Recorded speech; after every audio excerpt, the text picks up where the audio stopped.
Did you know RaceBox Pro is revolutionizing the way racers track their performance on the racetrack? Welcome back to the channel, and today we're going to be diving into the actual RaceBox app and seeing how everything looks whenever you have a few sessions on the track. And I'm actually going to be comparing my data versus I put the RaceBox in my buddy's car, and then we actually compared the data to see the differences of the two and where we were each faster at and where we were each slower at.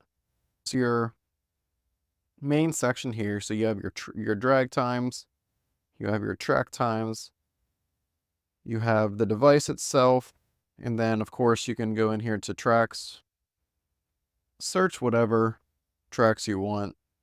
I mean, they have pretty much everything in here. And then of course your garage where you can add your different cars. Lots of detail for adding any information about your car. And then of course back to the main track session.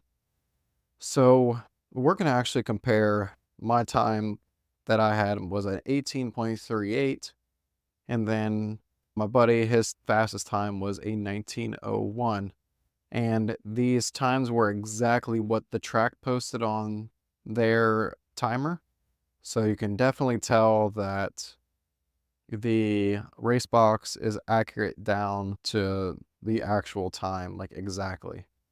So when you're diving into your track sessions, you can see a little bit of your theoretical best lap. And I'm sure this all changes whenever you have more data. I only had 3 laps in there. I had my warm-up lap and then my 2 time laps.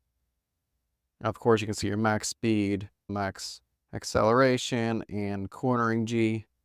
And then, so let's go ahead and dive in. So this is my 18:38. So this is my fastest time. And whenever you're looking at your data, you can just drag through here and you can see pretty much your racing line. And then, of course, your speed, your acceleration, G's, and then your cornering G's. So all this information, it's plenty of information. Of course, you can go into and you can see all sorts of information here. The weather, the temperatures, it was 74 degrees outside. Of course, you can see my max G's, my max braking, and just a ton of information. So let's go back in here and I'm going to show you comparison my lap time to his fastest lap time. So we're going to go in here, add from another session, and let's do this 19:01.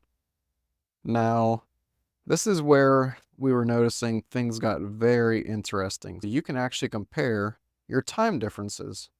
Whenever we were looking at times here on the fly, these are flying laps.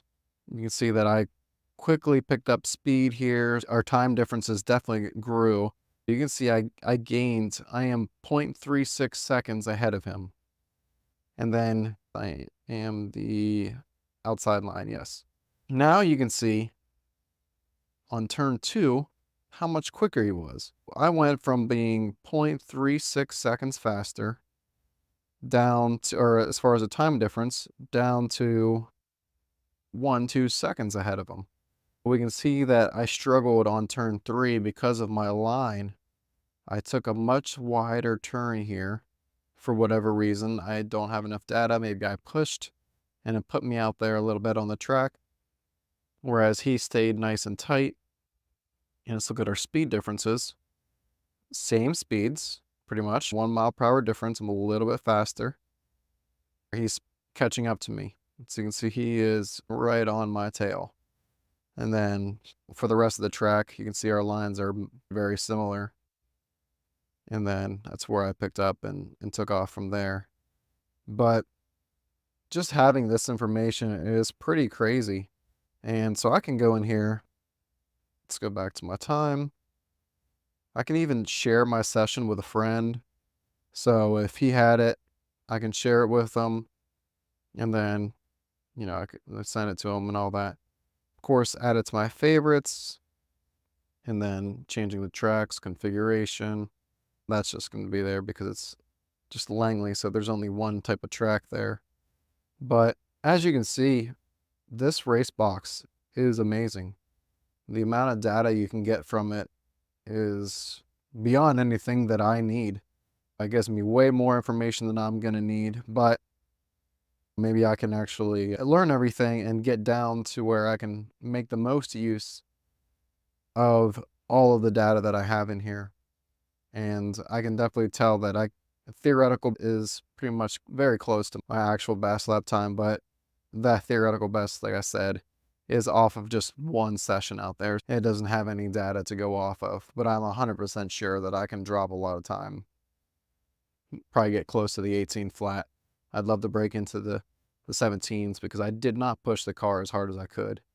I can't say anything better about the RaceBox. I was a little hesitant because of I guess it being a 10 hertz device versus their newer versions are 25 hertz.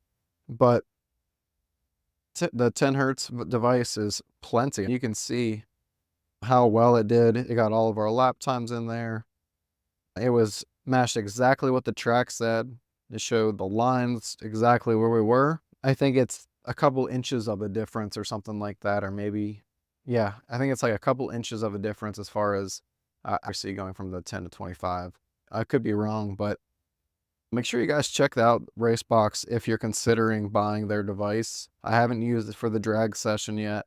I'm going to be using it. That way I can figure out my launches, test different RPMs of what I'm setting my launch control to, and then I can just use that as raw data, and whatever my RPMs that I'm setting my launch control to is faster, then I'm just going to keep it there. Make sure you use the discount code JSWAP15, all caps JSWAP15. I will also put the code in the description. Thanks guys, and we'll talk to you later.